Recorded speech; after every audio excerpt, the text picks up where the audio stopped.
Paul Mayer's Children's Television Archive. To you. Tell me, how do you feel the next morning? I'm so up in the clouds, I can't tell you. It was such a beautiful evening, and I was with the people that I started with as when I made the cartoons of Betty Boop and Popeye and Olive Oil and quite a few others. I was so thrilled that I think I was tongue-tied when I spoke to everybody.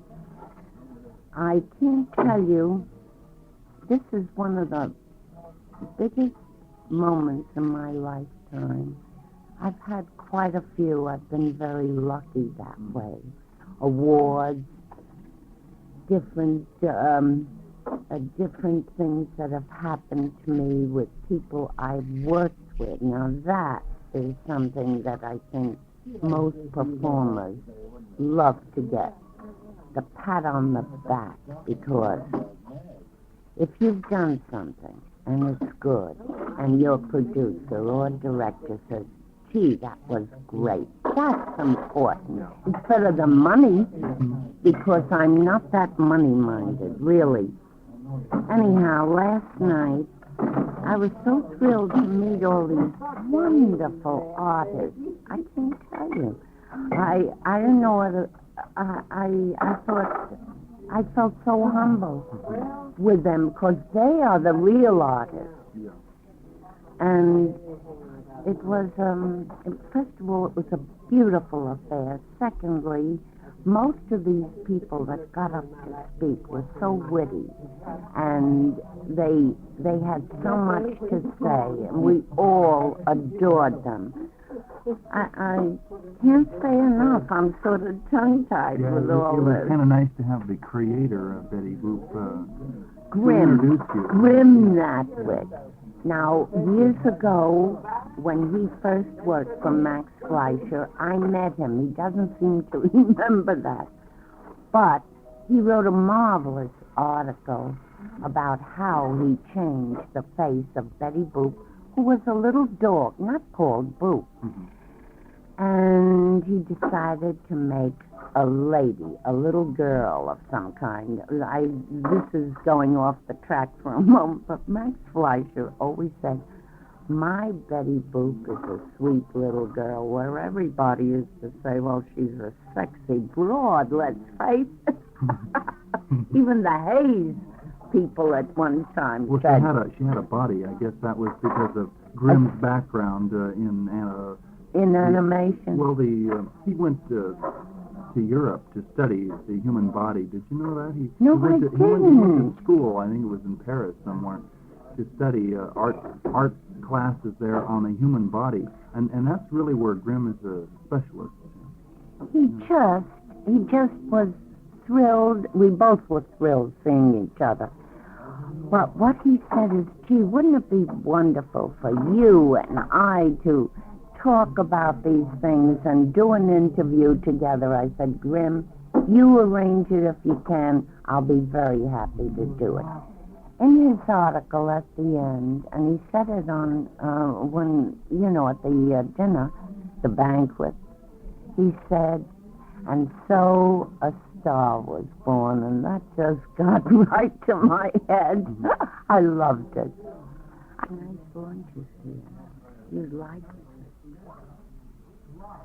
So we're rolling again. Because I can edit all this out, so it'll fit nicely. With some milk. I'm sorry? 20 after 1. Thank you. Oh, dear. No, I'm doing fine. We can go on for about... Why don't you call him? We can go for about 15 minutes, I think, and that should be something, right? Enough. Yeah. Anyhow, Betty Boop, when Max Fleischer said she was a little girl, and everybody used to say, well, what a sexy little girl this is. Can I cut in? What was Max Fleischer like as a person? Can you tell me in a few sentences? A very quiet, very witty man, very dedicated to what he did, a perfectionist. Max Fleischer was a genius before Walt Disney became known. You know that, don't you? And we got to be like a big family with Max and Dave and his family. We still are very good friends.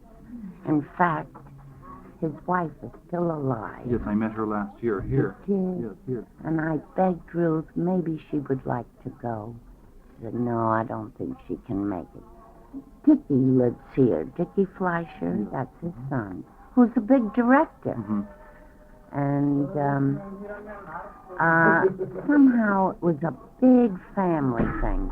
When Max went to Florida, and this is unfortunately sad, I was married at the time to a man who wouldn't travel and didn't want to live down Now, was there. it your first marriage? My first marriage. I lost my husband. Oh. And I was dying to go, of course. But Max said, if Mae doesn't go, we don't make any more Betty Boops. That's how he felt. About his own Betty Boop. That's what he used to say. There was a lawsuit once. Yes, with Helen Kane. Right. Now, he could have settled that lawsuit with Paramount if Helen Kane was to become Betty Boop, which she wanted. Yes. Never in a million years. That's how this man was. He was a very stubborn man about certain things. And he could have lost between Paramount and himself. He could have lost at least $250,000 in those days. But that's how he was. And Betty Boop was never made after that. When the studio sold out to Paramount, I went back to Paramount and worked for his son-in-law, Seymour Nightel.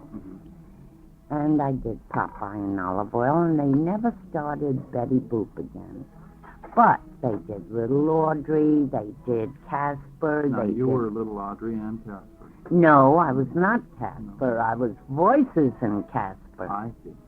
Once I flew down to Florida, and we made a special called Mr. Bugs Goes to Town. Mm-hmm. And, but I didn't stay there. I remember that. Yeah, I did quite a few voices. I always did voices. I was Pudgy, the little dog with Betty Boop. Yes. I was a voice. Dick Humer thought that character up, right? I think Dick Humer designed that little dog for Betty. I wouldn't remember, honestly. It's a shame, but... I found that through my research, so Good, now I know it. Thanks. At any rate, at one time, this is a funny incident. Or maybe I shouldn't. Well, I will. I came back from Boston, where I was playing in the theaters, and my son, who was a baby at the time, coughed. And I remember I started to cough. Now, we didn't know what was wrong with him till we found out he had the whooping cough. I got the whooping cough. I didn't realize what it was. I went on mic to do a Betty Boop. There was a violinist right next to me playing the violin, and another lady doing another voice, if I remember.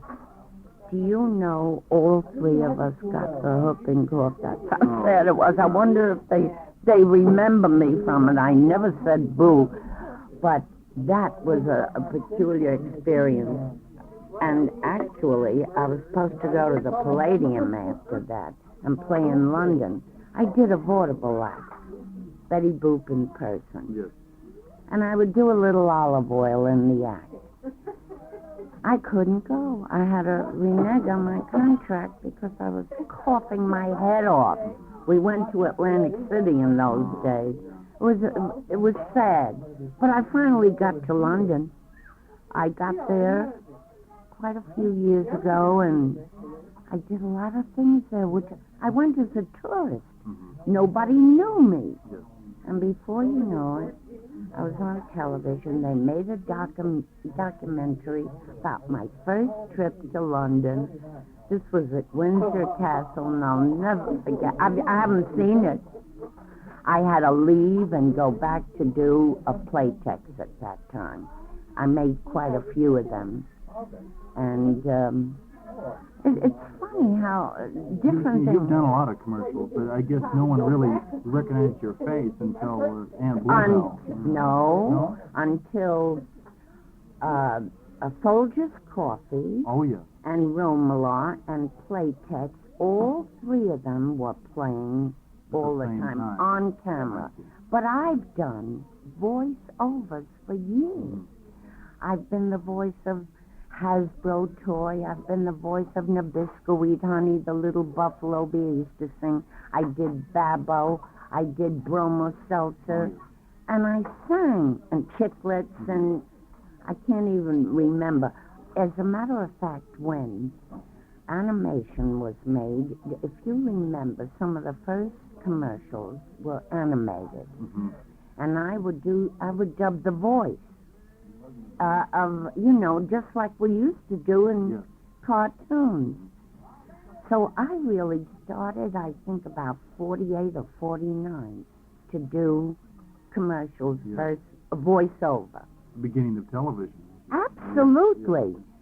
And for years I did this. And of course I did children's shows. I always loved doing children's Winky shows. Dink and You. Was one of them, and I was on that for 4 years. But I did every voice, every female voice. Then we went on camera for a while, and we did little funny shtick, But I had my own program, Tom, Timmy, and May, and I had other programs, and I was on a show called Land of the Lost, where every week Art Carney, myself, and quite a few big names today, even Tony Randall, we did different characters. Now, you know that Carney is an unusual performer. He has the trick voices that a lot of us have.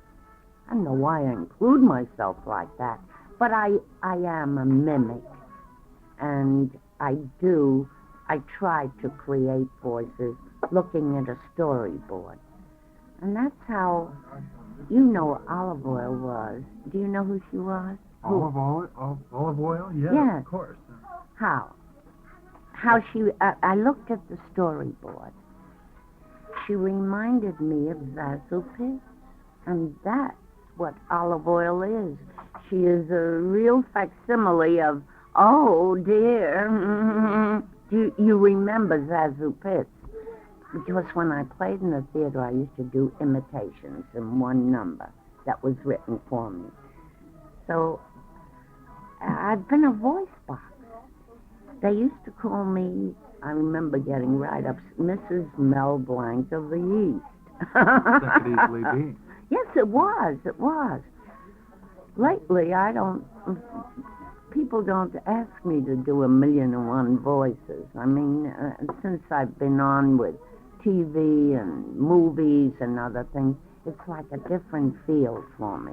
You're always so busy, but what do you like to do for yourself to get away from all this? Do you have any do you like to walk along the beach? You like to go on, what do you like to do? Well, the beach is a little far from my home. I mean, you'd have to walk quite a while. I live in the heart of the city. And what I like to do, I love watching TV at night. During the day, I don't watch it. I listen to music. I like going to the theater. Are you a night person? Oh, definitely. All of us are. We can't... If you've played in the theaters, which I have, you're a night person. And when I do have to get up early, I'm there. I have a husband that sets the alarm and makes sure. And what do I like? How long have you been married? We're going to be married 9 years, and we were married in Vegas, and we're going back there. Isn't that nice for your anniversary? Anniversary. 9 years. It's going to be 9 years. We're going back there. We celebrate our anniversary. Now, you mentioned earlier you had one child. Yes. I have a son called Richard Balkin, who is a literary agent, and wrote a tremendous book. It's educational. A Writer's Guide to Book Publishing, which is fantastic. Yeah. And he's been on TV, and he's been interviewed, and he's played all the colleges, Yeah, you I know, think as I a should guest. get that book. You must get it. You must get it because it's going on 5 years, and now it's going into paper book. He's made... And he's not really a writer, a fiction writer, or a writer of, you know... It's a good idea, and put it to... Educationally, he was connected with Bob Merrill and became an editor. Decided to go for himself. And today he's doing beautifully. And that book has gotten such beautiful write-ups. I'm thrilled about this. And he's going to have well, he and his wife are going to have a baby in December. I'm going to be a grandma, and I'm thrilled about that. That's great. I live a very simple life. I never played a nightclub. I wouldn't do that. To me, I hate to sound very prosaic, but I like a family life. And my brothers and cousins and my family were always together. I don't live like an actress. I love the theater, and I love the opera, and I love going to pictures, to movies. Some of them are great, and I love seeing them too. But I think I live a very ordinary life. It's not one of those, you know, let's go here, let's go there. Nothing. I don't think I've seen Studio 54, and I couldn't care less. You seem so energetic. Yes, but not for nightclubs or things like that. I remember them from years ago. Do you have a lot of friends that are out of the business? Mm-hmm. Most of them. People, everyday people. Do you have cats and dogs? No, because we live in an apartment house where there's so many cats and dogs, and... How high up are you? We're on the 7th floor. Have you always lived in that building? I've always lived. Well, I'm there almost 15 years. When the building was built, and incidentally, it's the only pale blue building in New York City, and it matched my eyes. So that's how I moved there. But I've traveled so much, and I wanted one place to stay. And this was right in the heart of the city. Now, you've done a Funny Girl movie. Now, where was that done? Out here? Out here. I was here 4.5 months. And I stayed at Sunset Marquee, where most performers do. And 4.5 months. And I hope, you know, I was very happy to do it. William Wyler was a wonderful man. He is a wonderful man. He put me into scenes. He was so gracious. He was I think he's one of the best directors. Mervyn LeRoy was another man who never said anything to me, but just go ahead, Mae. I remember one time, it was very funny. Movies are so different. I did a scene, and after it was over, everybody started to laugh, but until he said cut, he made me sing in the middle of, you know, we were doing some scenes, and he made me sing. Mae, sing a Betty Boop song. Mae, do a little Olive Oyl and Popeye, because, you know, I imitate Popeye, too. Yeah, I heard you did that during the war. Yes. We did have a Popeye who got mic fright. And we were at the... Well, anyhow, you know the story. Yeah, I've heard that. And it's true. And I think Jack didn't even know this. Jack Mercer I'm talking about. He seemed surprised when I mentioned it. But it was funny. Of course, we had a great engineer that was able to get the low tones like, whoa, blow me down. He was able to... pretty good here. What do you do? Tiddly-toot-toot-toot, whatever it is. But being a mimic, I was able to do that. Of course, I never professed to be able to do it that well, but Do you save a lot of your Betty Boop and olive oil memorabilia? Do you collect that? Do you have a collection at home? I have a collection. Not as much as you think I should have, but my husband has me tacked up on every wall space with awards, with pictures, with memorabilia. You can't walk into my house without looking right and left and right and left. The whole foyer is full of me. But he's very proud of me, and I'm very happy with a man who really knows this business. He manages me. And there's a lot of things that we talk over before we do anything. That's quite a bit. Yeah, what's his name? Field Communications gave me this book. Wait a minute. No, they wrote, recently they have a big book out when we did the recording. I'll have to That's get a a ballpoint cutie pen. pie. That's Bimbo. What I would like to do is give you this picture with the characters underneath. With It'd be beautiful. Yes, Now, all of these, can you just write a simple Mae Questel? that's so simple, isn't it? Don't you want me to write a heart under it? With love? No. Oh, I just said I got a whole bunch of them. That's the only reason why. Oh, I You can just adore put these. this Who one on gave me the one of side. these? Did you I give? did, yeah. I'm mad for it. My husband's going to hang this up. I'm telling you. Do you know what I have? And Now, when if I I tell you do, the story behind this, you may not want to hang it up. You know, Who? you know what this cell comes from? This is a Hanna-Barbera Clorox commercial. they they made did a this. Betty Boop Clorox commercial. 10 years ago. Did they get away with it? Of course, you know Betty They Boop. bought the rights. They couldn't have. Well, I have all the paperwork on it in my archive. Then the Fleischers gave it to I them. think it was a temporary. Maybe from NTA. You know why? Now, nobody can use Betty Boop unless Yes. King Features has a deal with the Fleischer family. Only for Popeye and olive oil. Betty Boop is owned completely by Ruthie, and this is adorable. I gotta have another one. How many have you got? Have you got one a little different? Are they all the They're all the same? same. Take this one. You can do something different on them for a backboard on it, okay? Take that one. And, I love this. I'll tell you what I do. Oh, I have one of these home. I bought it at a convention. really. I went to the first convention, and I bought one of them in Over here. color. Here.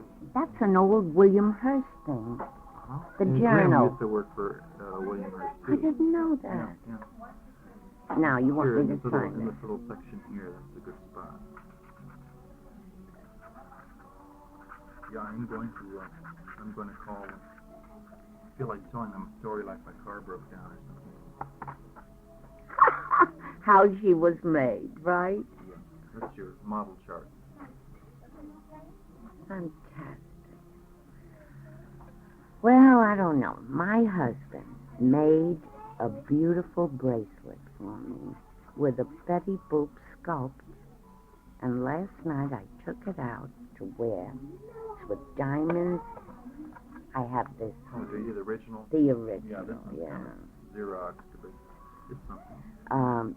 I must say, this bracelet is Betty Boop, this big, with a gold, with the diamonds. The eyes are blue sapphires, the mouth is a ruby. The, whatchamacallit, garter is made out of diamonds. It's just and a little bracelet of diamonds. It took 6 months to make up. This jeweler made it up for us. And, well, it's going to go to my grandchild or to my son, whichever, But really and truly, he worked on it so long, and he made sure that it would look good. Yeah. Last night, I tried to close the catch, and it's broken or something. It's got to go to the jeweler. I don't want to. My husband is very conscious of all these things that go on. He's not as demonstrative as I am, and he's a little wary of people. Hi. Here he is. Sweetheart, We're this almost man. finished This man. Roof bridges, by the way. Jack, if I start to answer telephone calls, here. Never get home. All right, let's get outside a little bit. I want one of these. Which one? Uh, Olive oil. I haven't got a real good picture of olive oil. Have you? I have some other ones here, so you can have that one. Who's going to frame who? Here, sweetheart. Listen, you know what I'd like to give him? The picture with the characters underneath. An 8x10, and they sell it when they do a C for sale sale. Yeah. We have that here, haven't we? Look for it. I'm not going in there. The maid's in there now. She's Well, we're going to leave it. blowing. She's blowing steam. Why? What do you mean, why? It's late for her probably, clean-up time. Who the hell knows? And I try to straighten up. I spilled some milk from your room service all over myself, and I had to. And this chap just left, by the way. He's very nice. He tried to He get a called hold. up this morning, and I No, said, but look. I didn't know I was going to. He spotted me. He spotted me in the coffee Sweet shop, pea, and that was the end sweet of it. pea. Yeah. Nude agenda. In the new ones, he speaks. Oh, yes. He never spoke. I don't remember him ever speaking. We didn't know if he was a boy or girl. You know who does Wimpy now? Dog Butler. I heard. Well, you never finished. Well, Dawes is Cute. very. He's a very lovely nice man. We were with spent him some last time night. night. With Chuck McCann and Jim McGeorge and Miles Sauer, who was the eighth. Oh, is No. that gorgeous? These are. Trim that with Jack. I have 3 of them, but I can't give you one because these are other people's. But I will like to send you one in the mail. That's he had this You printed got out. my address? Yeah. Yes, I do. Got everything. I'll send Jack. you one. Well, we sent it a long time ago. This is at least 2 years ago. We thought it got lost in the shuffle. No wonder. I think we And can when I mess it. took a look at this the other day, yesterday, I said, that looks like Betty Boop, too. Doesn't it? Yeah. It does. All of his. He likes to do Betty Boop type. He and I. Do you know I walked, talked, jumped? I never walked, really. I think I bounced when I walked. I was just No, like by the way, Betty I Boop. bought this TV guide. For the last one, he came and gave it to me over here at the restaurant. There is a special on 2 hours, and I wonder if that's the one you did. It's a 2-hour special starting TV at 6 guide? o'clock. A Popeye special, and who the hell do you think is hosting it? It's hosted by, Don't tell me of course, I Jack don't say Mercer. Jack Mercer or Mae Questel or anything else. Those punks, and I don't like that. Yeah. They really get Now, away who with is it? murder. Who is it? Tom And Hanks? let me see. I have to look for it now. You know, he's very popular here, Tom Hatton. He Who is? has a program of Popeye and really made this it is, big. no, the guy Oh, they here's give my friend. the guy they give the Pluto to is hosting the show. And I think it's a hell of a nerve. Is that Saturday night, 6 o'clock, Joe? Saturday night, 6 o'clock on channel 12, I think. Yeah, 12 or 13. 13 it has to be. 13. I got a These kick will out of sell this. quite nicely. I cut these out of Now, I have a coloring books. few very large. May, let's roll, May, because we do have. This man I has have- to roll. I have I know. 3 No, more. I'm not saying this because of him. I just feel that we should make some calls to this Jolly Charles Now, I have to tell you what's We happened. don't know what we're going to do. honestly, we took a one-way ticket here, not knowing exactly where we'll go. Actually, you don't want to move into Beverly Hills, do you, Jack? It's up to you. May, I don't even know what we're going to do, so let's not get Oh, right. involved. We're having dinner with June Foray. Well, 7 o'clock. I with didn't want to say her anything. sister. A sister? Yeah. Yeah, well, This is the last one. Out of you the know why? ink. Because Well, this chap, I gotta have one. This is the only one I have of this, but I can get you another one. Before I leave. No, you're going to be here for a few days, so I Yes. can drop you off a package of things. Yes, we'll be here a few days. We have to, Jack. I'll give you a call. on this, I can't think. You know, that thing fell apart. I don't know how to put it together, that trophy, whatever it is. I This don't one know you if can it make to works. me, It works. from me, from my wall. Here, the host over here for a 2-hour show is George Goebel. They don't mention, Jack George Mercer's Goebel. name. Yeah. He's the host on this thing. You see this TV guide? The last one. I mean, it's a hell of a George bit. Goebel? Yeah, he's going to be the host of the show. Now, they don't mention Jack Mercer or Mae Questel. I think it's a hell of a damn nerve. And I hope this is the one you did for Field Communications. This might be, and if it is, they're going to get hit for a nice bundle It of can't money. be a 2-hour. It was a half hour. Well, it doesn't matter. They can add 2 hours of fun, lots of zany film footage for. You know, behind really, the Jack scenes Mercer look could use for it. Here's a stack of these. You may have those. Oh, God. You can sign one of these, and I'll give you the rest. Oh, here it's on this one instead. Better. This I have in color. Well, would you like the rest of these I have? You can Some of sign them. Why one not? for me right here. Mae Questel in there. And Paul. you may have these. And one Ah! big one over there. And I'll That give is, you. I'm going to have to get a trunk. There you Do go. you know we'll have to do We're something finished. about traveling because we're You loaded. know, we came out with 3 jackknives, and I think we'll need 5 at the end of the day. Here's To Paul. sorry, one more. Is this one to Paul? No, that's just yeah, that's it. Love. Beautiful. I really enjoyed being All right. with you. What are you going to do with the had items? more Did you get much action at He Memphis is thing? so knowledgeable Yeah, well, that's on good. background, Well, so is sweetheart. Leslie Kabaga. You know Leslie Kabaga? Yeah, He she's the one who wrote the book. no, He he came up to my I thought it house. was a she. Where's that picture?